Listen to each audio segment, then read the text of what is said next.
Please help me welcome Marshall Chapman. Singing the blues, and I remember the words my mama said when I asked her for them blue suede shoes. She said to me, why can't you be like other girls? Let's hope it's just a phase she's going through. Why can't you be like other girls, doing what we want you to? We could give you the world if you would be like other girls. It's always different and special to be home. I have played shows even in Greenville. I said, how many people are kin to me? It seems like half the audience raises their hand. But now when I come to town, I usually stay with my sister. When I was rocking and rolling, I just always stayed in a hotel or motel whenever I come here to play. Sometimes it drive my family crazy. They thought I should stay at the house. But when you're working on the road, you can't socialize, and that's why my voice sounds like this, because I've been over at Mom's watching a football game. I noticed Vanderbilt's game started at 12:30. I am a Vanderbilt fan. I went out there to school. My parents thought I was going out there to get a college education, but I was going out there to check out Nashville because I wanted to be where the music was. I wasn't really ready to be on my own, even though I thought I was, so I looked at it as 4 years free rent. It doesn't matter where you're coming from. It doesn't matter what damage was done. We're all on a journey. Our goal is the same. We're gonna be happy like children again. So be your own parent and treat yourself good. It's never too late to have a happy childhood. Yeah.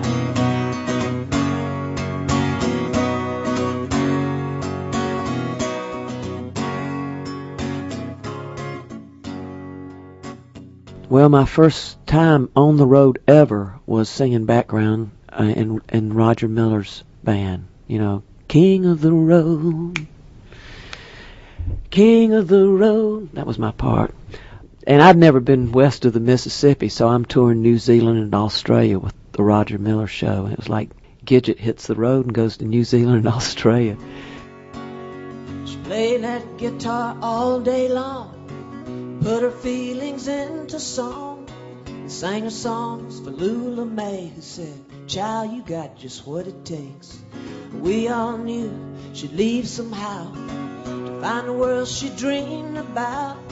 She never turned around that day to see her sister wave to her and say, goodbye, little rock and roller. Gee, it sure was good to know you. Goodbye, my little rock and roller, goodbye. Well, I'll tell you something about Spartanburg. Spartanburg is the only place I play. Like a lot of times when I'm playing, we send flyers out, to everybody that's on the mailing list that lives in a radius of a certain zip code. Spartanburg is the only place we have sent these flyers out all over the United States. Spartanburg is the only place we have sent them out where I actually get handwritten notes RSVPing if people cannot attend. Yeah, I'm turning 21. Wasn't much fun down in Nashville, Tennessee.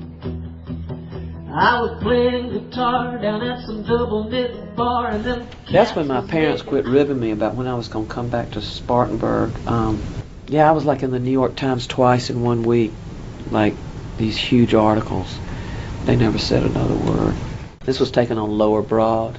You know what? I had played in Jimmy Buffett's band that summer, so I had gotten into wearing mini skirts and high heels and stuff, kind of Tina Turner, because it just made the band happy. I mean, the road's the road. It's not easy traveling all the time, but when you're traveling with Jimmy, I always say that the towels are a lot thicker.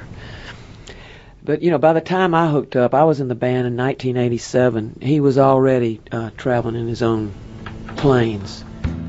Because there you are, no matter how far you go.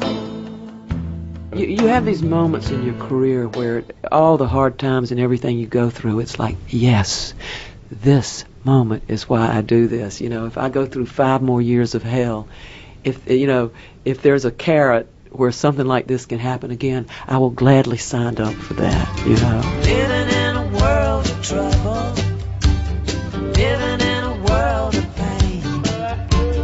All I have to do is turn my TV on to see a world that's gone. Well, what happened was I did another album after the prison album. I did a studio album. I really thought it was the best album I'd ever done. And 3 weeks after I read in the Nashville paper in this gossip column that Jimmy had shut down the label. And I understand that. I mean, we've been friends for a long time, He's not the type guy that wants to call anybody with bad news. It just breaks his heart, So it broke my heart. I said, I'm not going through this again. Because, when I make a record, it's just my whole heart and soul goes into it. And I just said, that winter, my brother died that fall. He died 3 weeks before the record came out. And then 3 weeks later, they shut down the label. And I just... I didn't know what I was going to do. And I went in a closet, and I just started writing, and I didn't know what I was writing. But after 30 pages, I knew it wasn't a song. And I called Lee Smith. I said, Lee, I'm writing something. I don't know what it is, but it's prose. Oh, fax me. So I faxed her, and she called me back. She was real encouraging.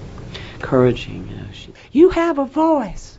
She was like my mentor throughout that whole process. The book has done better than any CD I've ever made. Then suddenly in front of me I saw 3 little girls, their mother bagging groceries while around her feet they swirl, their peals of laughter. I did like 15, I drove 2,000 miles and did 15 dates about a month ago through the Carolinas and Georgia, and doing like in stores at Towers and then going and playing the club. I opened some dates for Todd Snyder. The thing is, having not been out for 10 years, it's almost like I'm starting over. Things have changed so much. Talk a little bit about the Walk of Fame, the project that you were raising. Well, I didn't know anything about it until I saw an ad in the paper. They're raising money, and they had a list of about 5 people on there, and I wasn't on it. I noticed that. Well, you have to be. Well, one would think, but I'm not in charge of it. But I definitely think if they do it one a year, I think the first person they ought to put in is either Pink Anderson or the Marshall Tucker Band, and I think be close to the Dixie Hummingbird. I mean, that list is the top 5. Hank Garland. I mean, I would put them up there. I want to be in the mix, but it would be a great honor. But who knows? But I'm gonna keep making music.